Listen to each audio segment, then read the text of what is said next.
قال المؤلف رحمه الله تعالى ونفعنا بعلومه في الدارين آمين. Seperti firman Allah Ta'ala nombor 1 daripada surah An-Nur ayat nombor 54. وَمَا عَلَى الرَّسُولِ إِلَّا الْبَلَاغُ الْمُبِينُ. Artinya, tiada atas pesuruh melainkan menyampaikan yang nyata ia.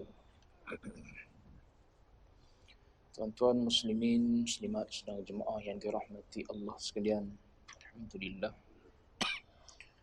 Pertama dan selama-lamanya kita panjatkan puji syukur pada Allah dengan izin taufik hidayah Allah Ta'ala. Cuma pada malam ini kita sambung lagi bacaan kitab Penawar Bagi Hati.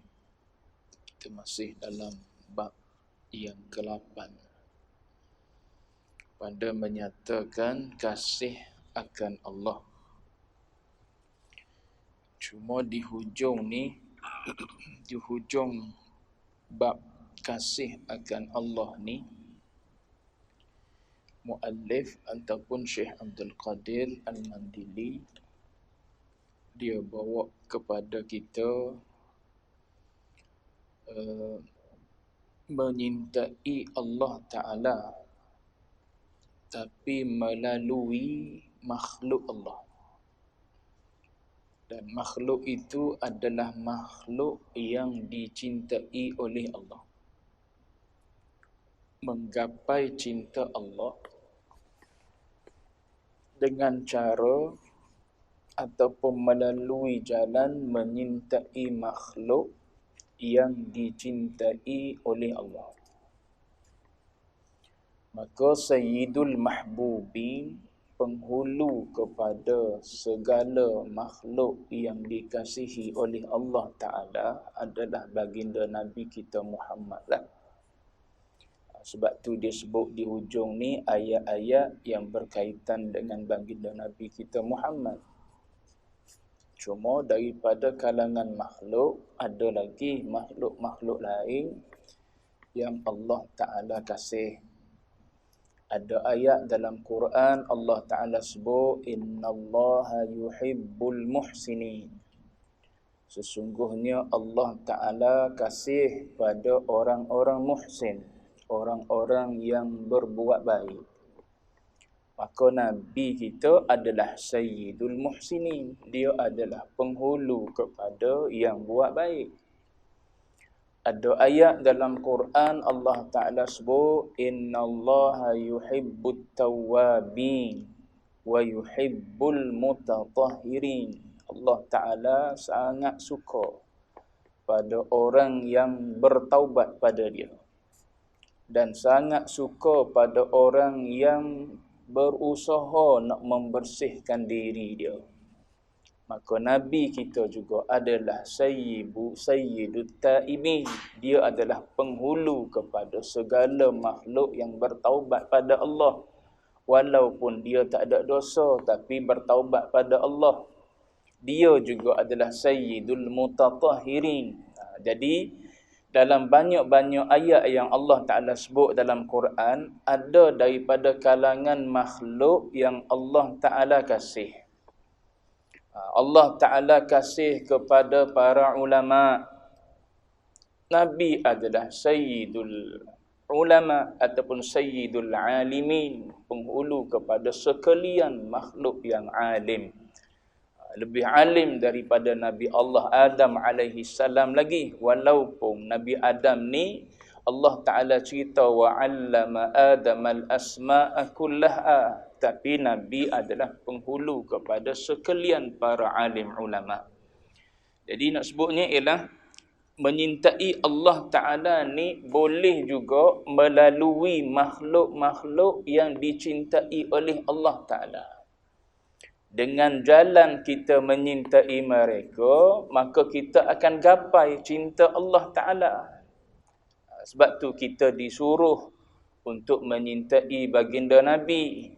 duduk dalam majlis yang menceritakan tentang baginda Nabi. Kenapa? Kerana majlis tersebut adalah majlis yang menceritakan tentang kekasih Allah.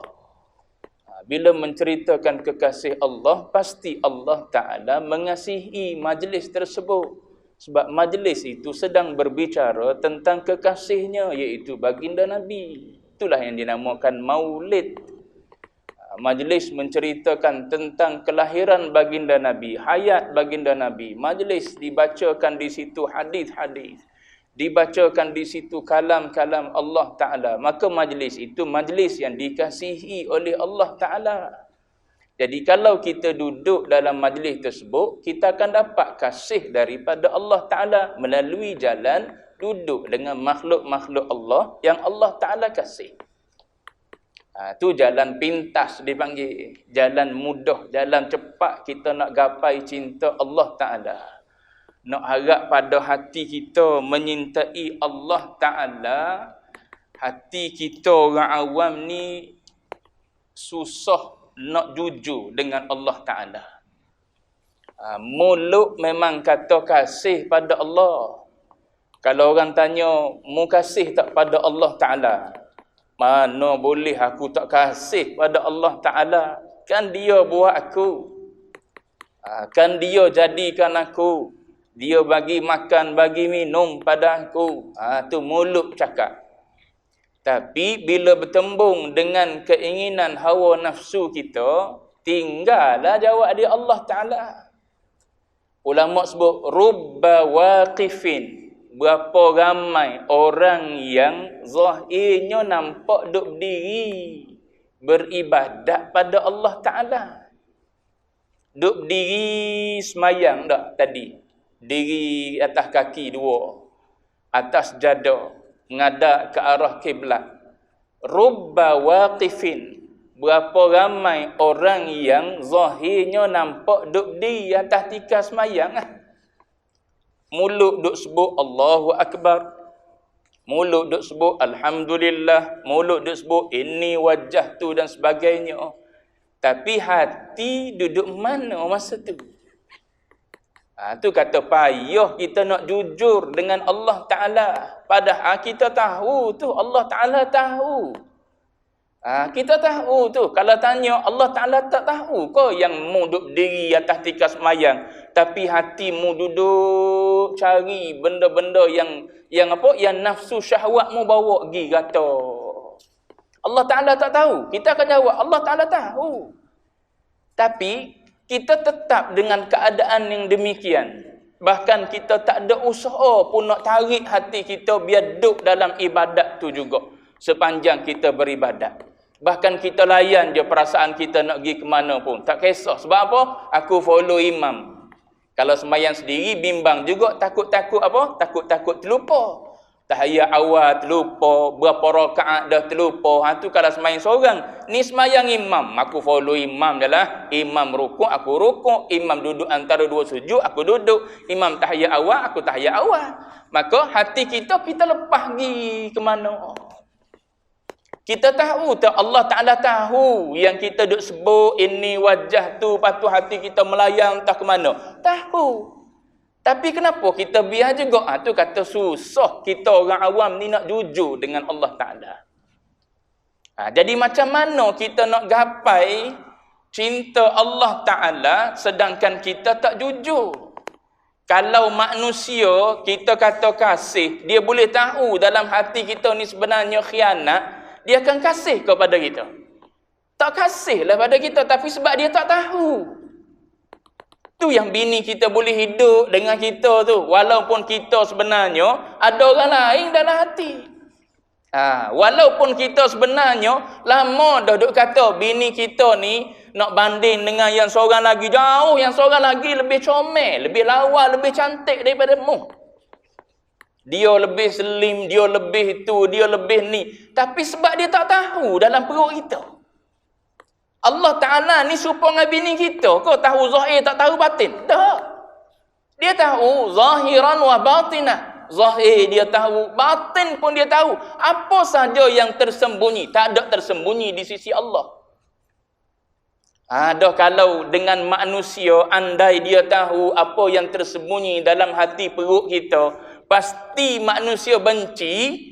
Kita bayanglah Allah Ta'ala yang tahu hati budi, hati perut kita. Maka susah kita ni nak jadi orang yang jujur, nak jadi orang yang sadiq. Kita sedang berbicara bab siddiq, bab jujur dalam kitab Haqaiq Anit Tasawuf. Tu nak suruh jujur, bukan jujur di sisi orang awam saja. Jujur di sisi orang awam mulut lah. Mulut cakap serupa dengan buat. Tu orang awam kata dia ni bagus, orang jujur. Dak, di sisi ahlu tasawuf, dia nak jujur bukan setakat pada lisan. Kalau pada lisan dia jujur, itu lisan apa? Itu jujur di sisi orang awam je. Dak, ni nak jujur sehingga hati perut kita dengan Allah Ta'ala biar jujur. Maknanya bila hati sebut kasih pada Allah, macam mana cara orang yang kasih kepada kekasih? Apa yang dia akan buat? Pasti dia akan lebihkan kekasih daripada diri dia sendiri. Pasti dia akan korbankan apa yang dia milik pada kehendak kekasih dia. Nak memenuhi kehendak kekasih, pasti dia akan korbankan kehendak diri dia. Tu Khalid tu kita faham tu. Bila kita berkasih sesama manusia, pasti kita akan berkorban dalam berkasih sayang. Dia tak akan ada orang yang berkasih sayang tak berkorban. Itu bukan kasih sayang kalau tak berkorban. Orang yang berkasih sayang mesti akan korban. Paling-paling tidak dia berkorban perasaan. Tak percaya, tanyalah secara jujur bini duduk di rumah tu. Biar dia jawab dengan jujur. Awak ni secara jujurnya cuba bagi tahu, tak ada terasa sikit ke selama hidup dengan saya? Oh, dia kata banyaklah saya terasa dengan awak. Tak boleh nak cerita.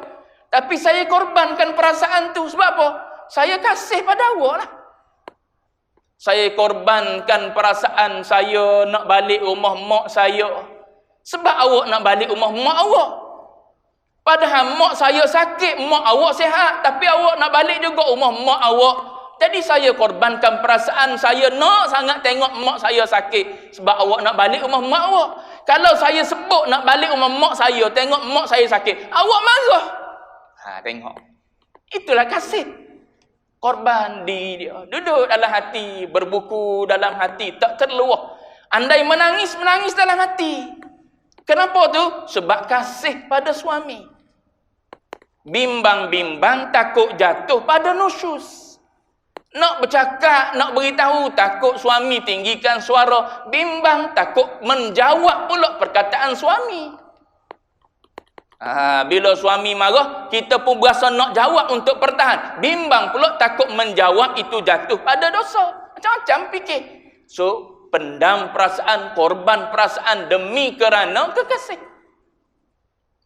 Tak ada orang yang berkasih sayang tak berkorban. Bahkan bukan korban perasaan lah, korban masanya, korban harta bendanya, korban keinginan dan kemahuan kitanya. Begitulah ibaratnya. Bila kita kata kasih pada Allah, kena korbankan perasaan kita. Kena korbankan keinginan kita.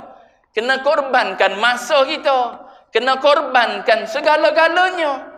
Sebab tu Nabi kata tak beriman seseorang itu, maknanya tak sempurna iman seseorang itu sehingga dia kasih pada Allah. Bila sebut kasih pada Allah, maknanya mendahulukan Allah Ta'ala serba-serbi.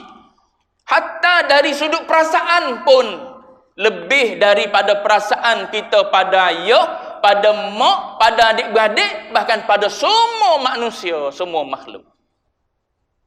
Itu kasih pada Allah. Nak gapai yang tu susah orang awam. Nak boleh jadi jujur tu susah. Tapi nak kena cari jalan. Ikhtiar usaha biar dapat cinta dan kasih yang sejujur itu pada Allah Ta'ala. Sebagaimana jujurnya kasih para anbiya, para nabi, para rasul kepada Allah Subhanahu wa Ta'ala. Begitulah kita nak, tapi Tak nak capai itu bukan senang. Maka kita diajar menyintai orang yang dicintai oleh Allah sebagai jambatan untuk menyampaikan kita pada Allah Ta'ala. Supaya kita kasih adik-beradik kita, ada yang ayah lebih kasih pada dia. Kita pun kasih juga pada adik yang ataupun abang ataupun kakak yang dikasihi oleh ayah kita. Mesti kita dikasihi oleh ayah. Jangan buat supaya adik-beradik Nabi Allah Yusuf AS. Bila dia tahu Nabi Allah Yaqub kasih kepada Yusuf dan adik dia lebih daripada yang lain, tiba-tiba dia pergi buat khianat pula. Lagilah tak gapai kasih ayah bila dia buat gitu. Dia pergi mengumpat pula di belakang, inna abana lafi dhalalim mubin. Tuan-tuan baca surah Yusuf, adalah kisah tersebut. Inna abana, ayah kita ni sesat barat dah. Tak betul berjalan dah maknanya. Macam mana boleh kasih pada Yusuf, pada adik dia? Kita sepatutnya yang lebih besar ni, yang lebih banyak membantu dalam urusan hidup dia, sepatutnya dia lebih kasih. Dia lebih kasih pada Yusuf dan adik dia. Dia pergi mengumpat ayah di belakang. Bahkan bukan setakat mengumpat, ikhtiar cari jalan nak jauhkan kekasih daripada kekasih. Boleh ke gitu? Tak boleh. Seorang kekasih walau berjauhan mesti dia akan merindui. Tuan-tuan tengok dah cerita Piramli dah kita. Cerita Piramli cerita apa? Ibu mertuaku.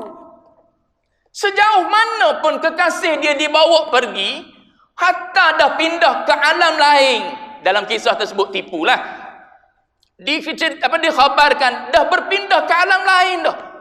Kekasih tetap menyintai kekasih. Dia akan tetap menyintai. Dia akan tetap termenung berfikir tentang kekasih.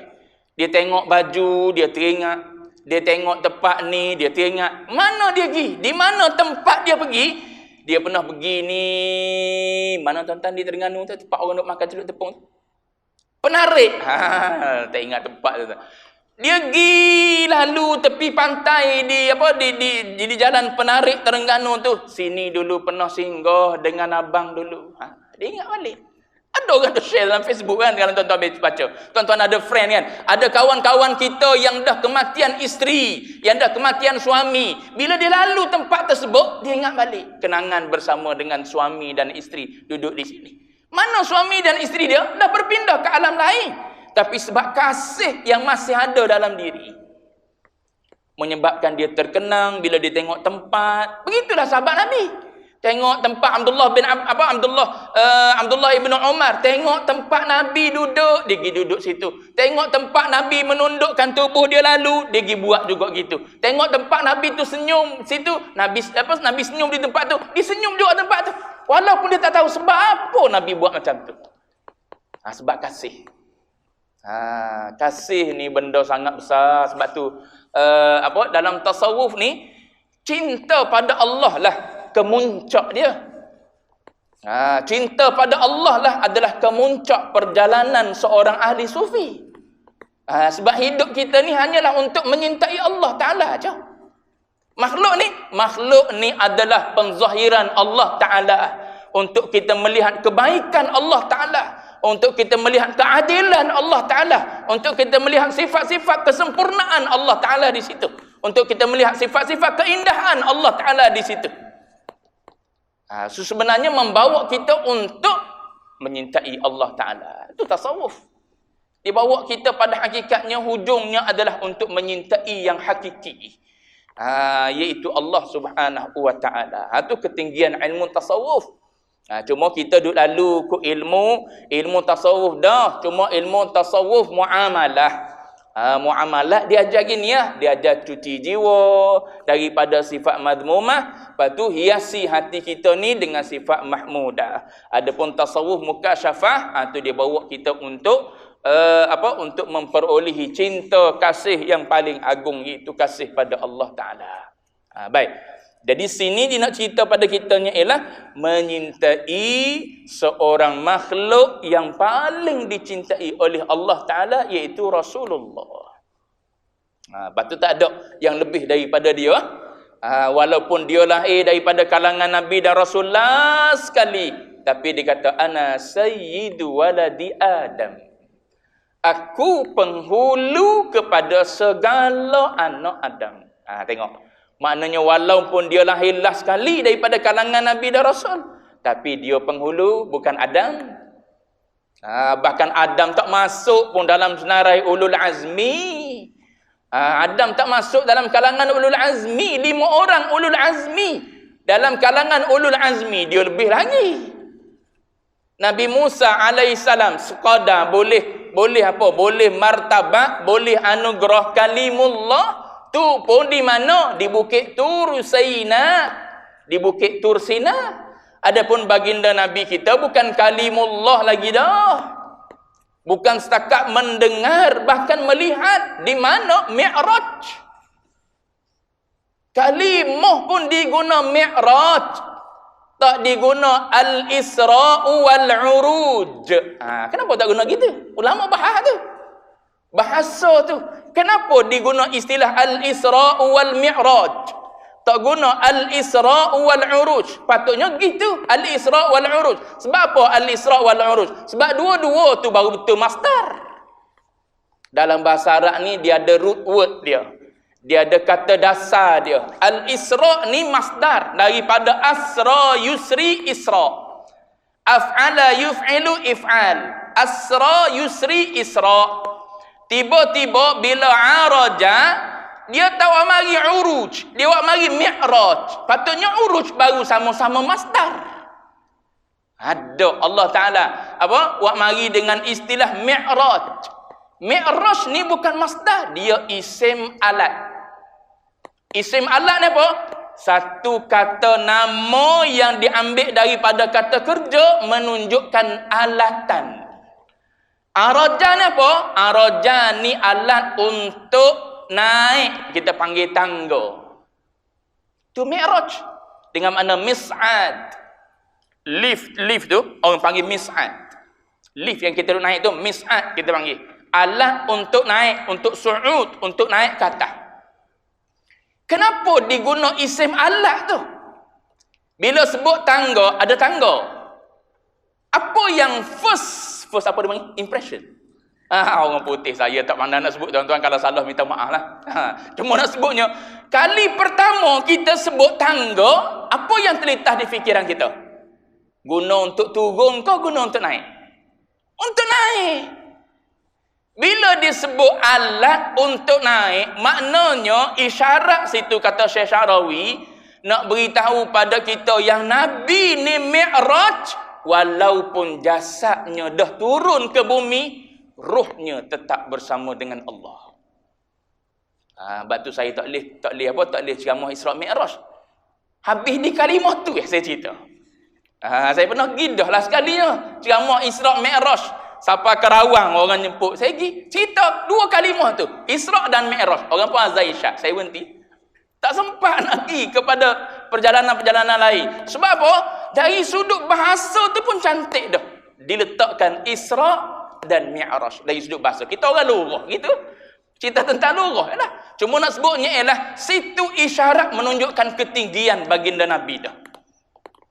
Walaupun jasad dia turun balik ke bumi, tapi isim alat tu menunjukkan naik dan tinggi setiap saat, detik, ketika, sawani, apa tak kira lagi lah.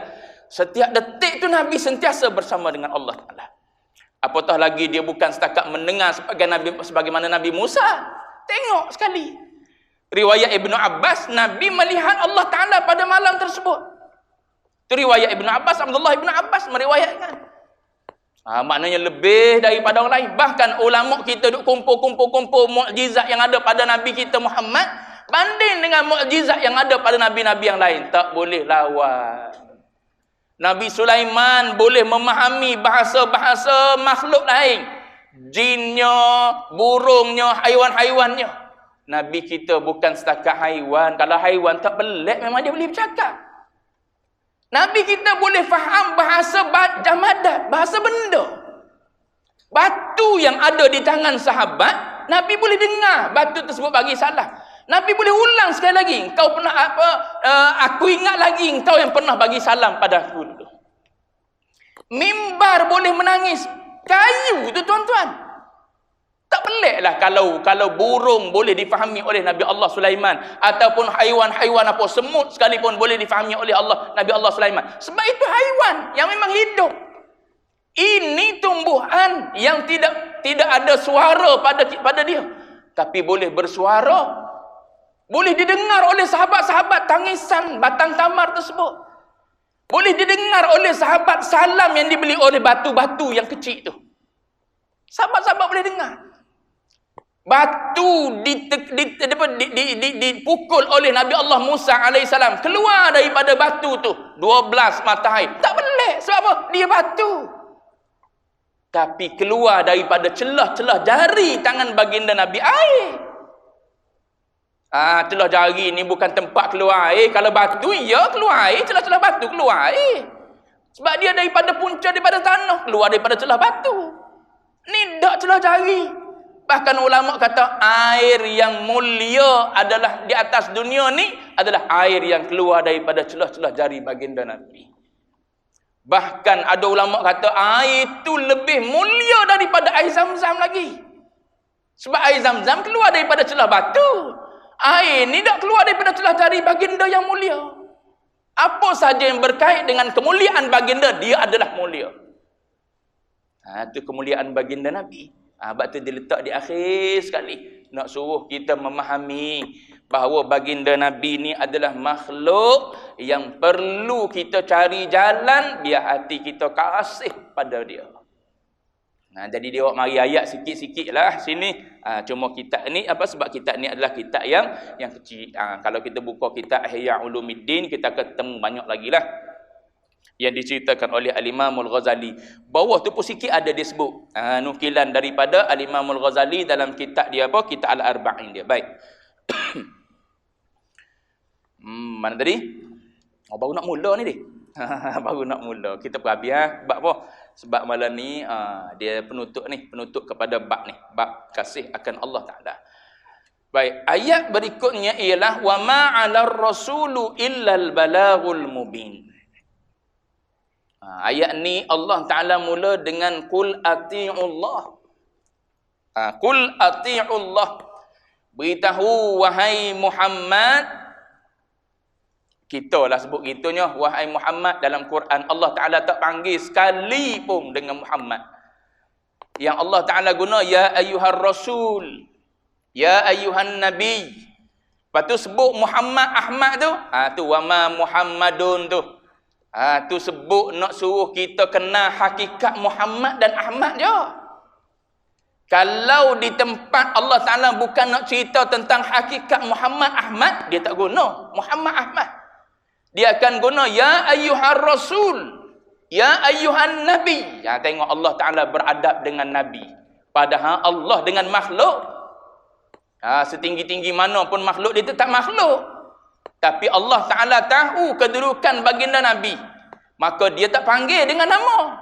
Kita nak bubuh Sayyidina pun takut. Nak bubuh Sayyidina pun takut. Takut orang kata apa? Takut bid'ah. Takut Nabi marah. Padahal dari sudut adab sangat-sangat dituntut.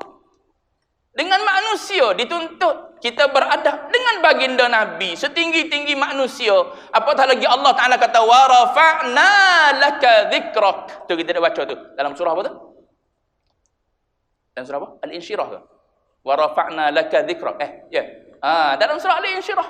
Wa rafa'na lak dhikrak, dan kami angkat bagimu sebutanmu. Maknanya apa? Ulama hurai sebut nama Nabi ni akan berangkai dengan nama Allah Ta'ala. Di mana disebut Allah, akan disebut di situ baginda Nabi kita Muhammad. Tak ada Bilal dia azan asyhadu an la ilaha illallah ya. Lepas tu dia berhenti. Hayya 'alal salah tu. Tak sah azan. Orang nak masuk Islam, dia diajar bersyahadah la ilaha illallah saja. Tak sah syahadah dia. Dia kena rangkai dengan Muhammad Rasulullah. Mesti. Allah Ta'ala kata tak Tengok. Sebab tu tak sah Islam. Apa tak sah Islam? Keislaman dia tak sah. Sebab Allah Ta'ala sendiri nak mesti Muhammad serangkai dengan aku. Tu nak bagi tahu kedudukan. Kita nak sebut Sayyidina sepatut takut. Takut Nabi marah. Nabi marah ke mana kita beradab dengan Nabi? Beradab ni tak ada lah. Logik akal pun kalau letak adab sangat-sangat orang suka. Orang akan suka, orang akan sayang pada orang yang pandai beradab. Lepas tu kita diajar sebut Sayyidina. Walau warid daripada Nabi, tak sebut Sayyidina. Sebab Nabi sebut tu kerana nak mengajar sahabat cara bersalawat.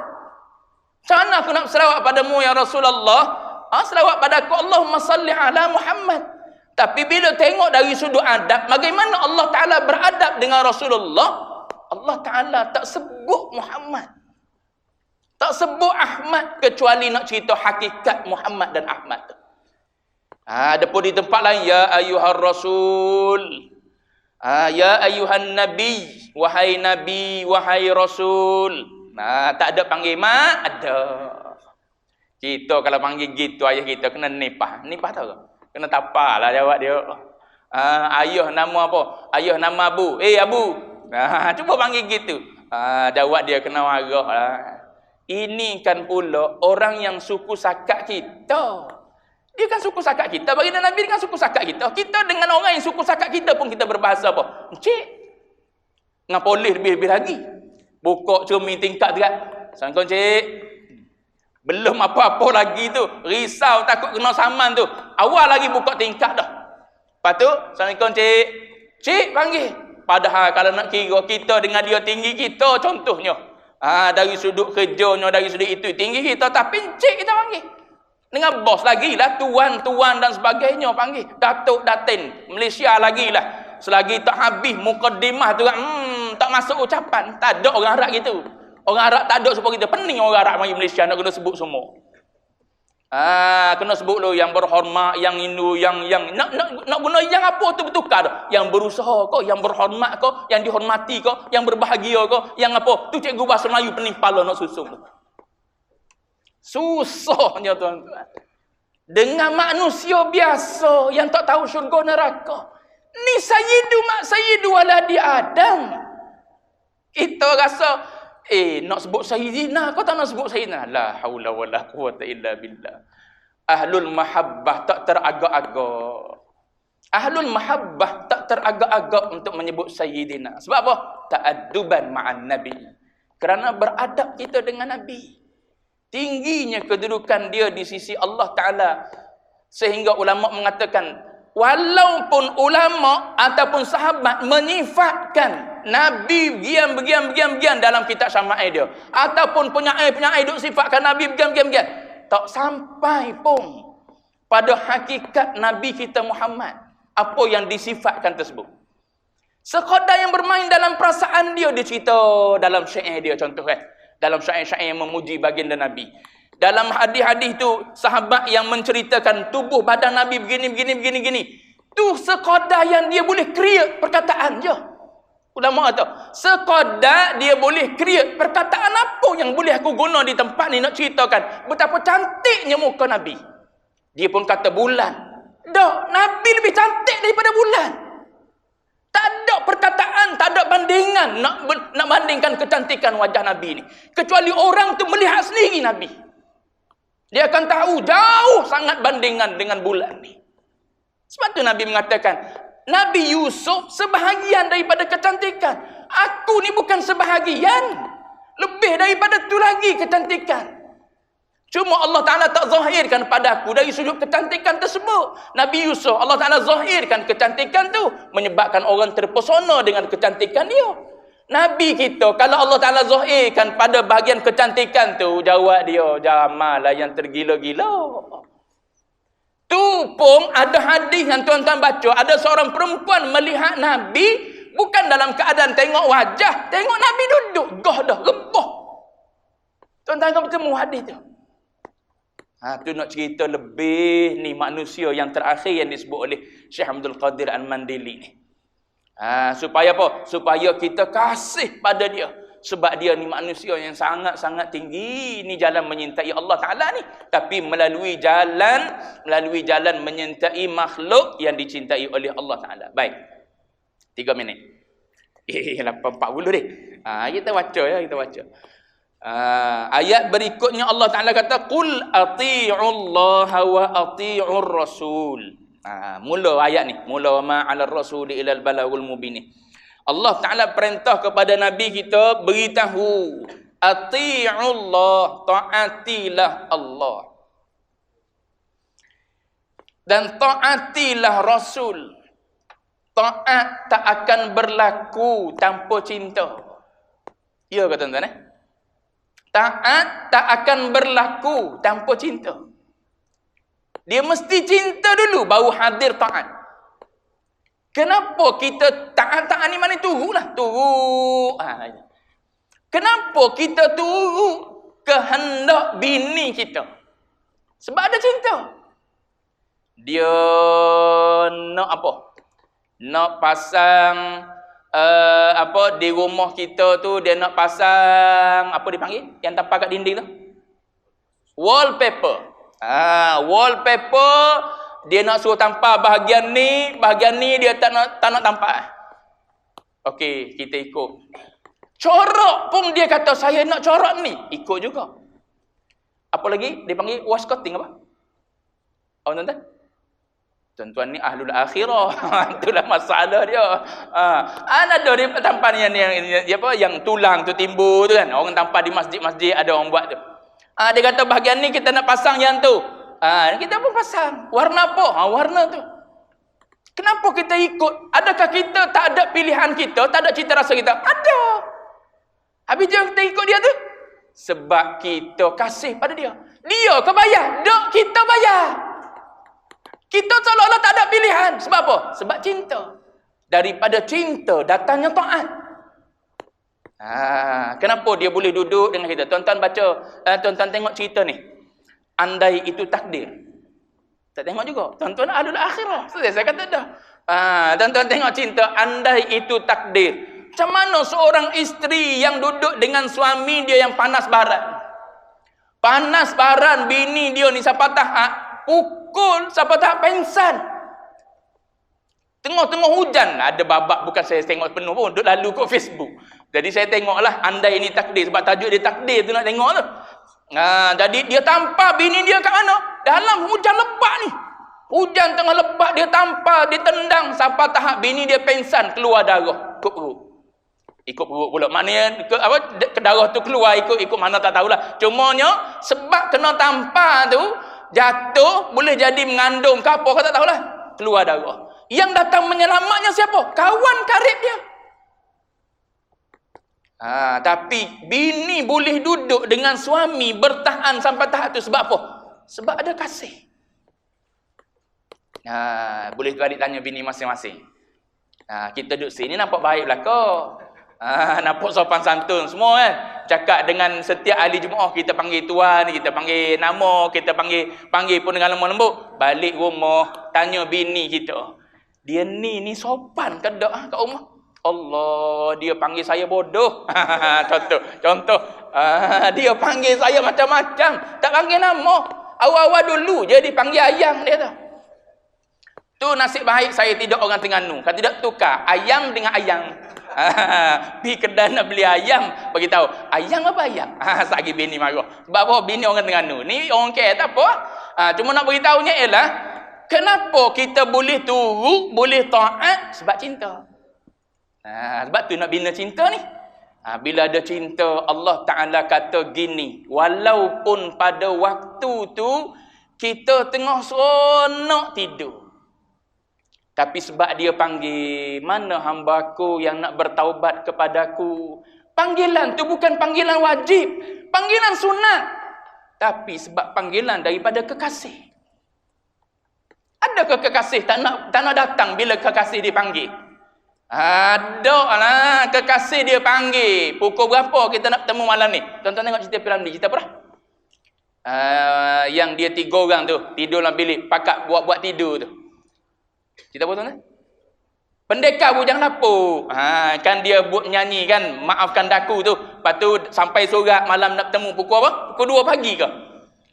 Tu tunggu semua tak tidur tu. Padahal tidur ni menyeronokkan sangat. Tapi sebab nak pergi tu, kekasih tunggu pukul 2 pagi. Tu kerana cinta, tunggu. Allah Ta'ala kata di setiap 1/3 malam, di hujung 1/3 malam, bagi 3 malam ni daripada pukul 7 sampai pukul 7 pagi, bagi 3 yang terakhir tu, 1/3 yang terakhir tu, Allah Ta'ala kata tiap-tiap malam aku panggil. Tak ada kau orang yang nak beristighfar, aku nak ampun dosa dia. Tak ada kau orang yang nak meminta, yang berhajat, aku nak tunaikan hajat dia. Tu panggilan kekasih. Walaupun atas jalan sunat, tapi dia adalah panggilan kekasih. Pasti kekasih akan jawab. Sebab tu tuan-tuan baca hadis. Kenapa Nabi sampai tahap duduk berdiri, bengkok kaki-kaki? Ya, sebab nak menzahirkan betapa aku kasih kepadamu, wahai Allah. Walau tubuh aku lesu sekalipun aku hadir. Tak gitu? Walau bini kita pakai koyuk apa dia panggil? Pakai koyuk kat dahi, dia masak lagi. Masak. Kita kata tak payah masaklah, saya order. Sebab apa kita kata tak payah masaklah, saya order? Sebab kasih juga. Kenapa dia nak masak juga walau dia sakit? Sebab kasih juga. Tu kasih bertemu kasih. Begitulah letihnya malam ni. Tapi kekasih panggil. Bangun. Tu kata kita tak jujur. Tu. Melalui menyintai orang yang jujur ni kita akan gapai cinta Allah Ta'ala. Nak melalui diri kita, jauh sangat kita dengan Allah Ta'ala. Itu. Akan datang baca kitab ni. Isyak nak subuh dah tuan-tuan, berhenti lah. Tahu sempat ke tidak? Ikut Ramadan bulan depan sempat lagi sempat lagi. Sekali lagi boleh dia? Sekali lagi insya-Allah ataupun 2 kali lagi. Kita habiskan kalau sempat kita habiskan kitab Nawar, tak sempat kita sambung lepas daripada Ramadan, lepas daripada Idul Fitri insya-Allah. Wallahu a'lam wa ilmuhu atam.